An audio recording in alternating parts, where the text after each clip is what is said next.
I see it in a very nuanced way, which is I don't think your kid needs all the things that they think they need.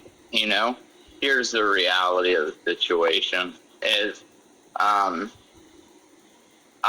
don't yell. I don't raise my voice. My son don't yell.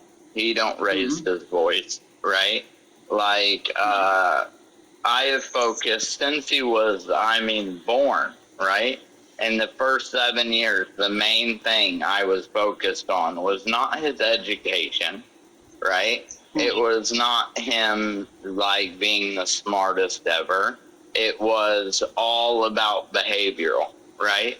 Like, this is how you do it. This is what you do. This is what you don't do. These are the good guys. These are the bad guys. This is how you approach people in this situation. This is how you handle it.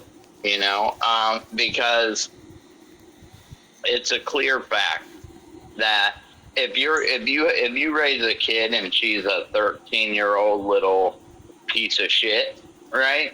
Like a little hood rat girl, that's her. That's her forever, right? Like once they form their behavior by 7, it's going to be almost it's going to be irreparable, right? You're not going to be able to change if they're a good person or not. You've already fucked that up. A lot of that comes from birth to 7 years old, you know? That's what I'm saying. The first 7, you just give them the love they need because they're still child. If they're still children, they don't know what's in their best interest, and that's why you have to give them the love. But discipline has to be, and I'm not saying beat your child, right? I'm not saying be mean or anything, that is not an option. But you do need to put the fear of God into them, right? Like, because there's certain things that are unacceptable, right?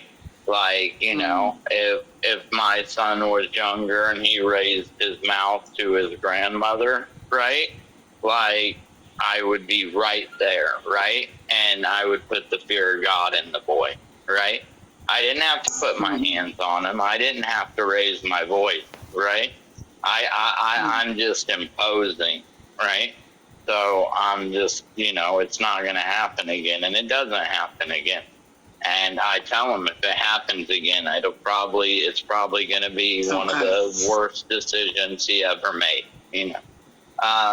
But the point is, you know, you need to raise your children how to be good people first. I think a lot of people focus on education. I want my kid to be the smartest, right?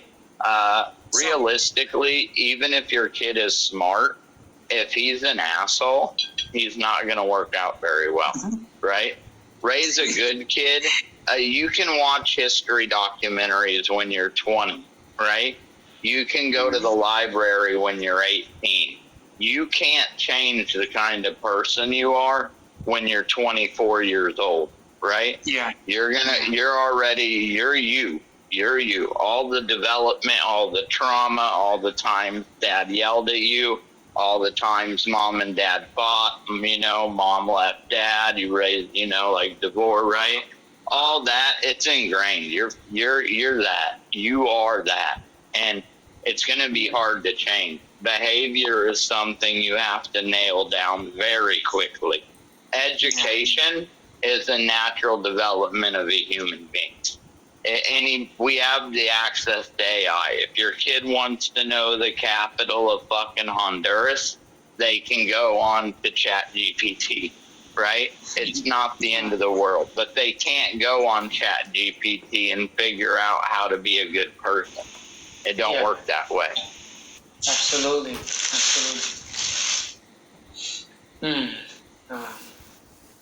Is Vladimir gone? Yeah.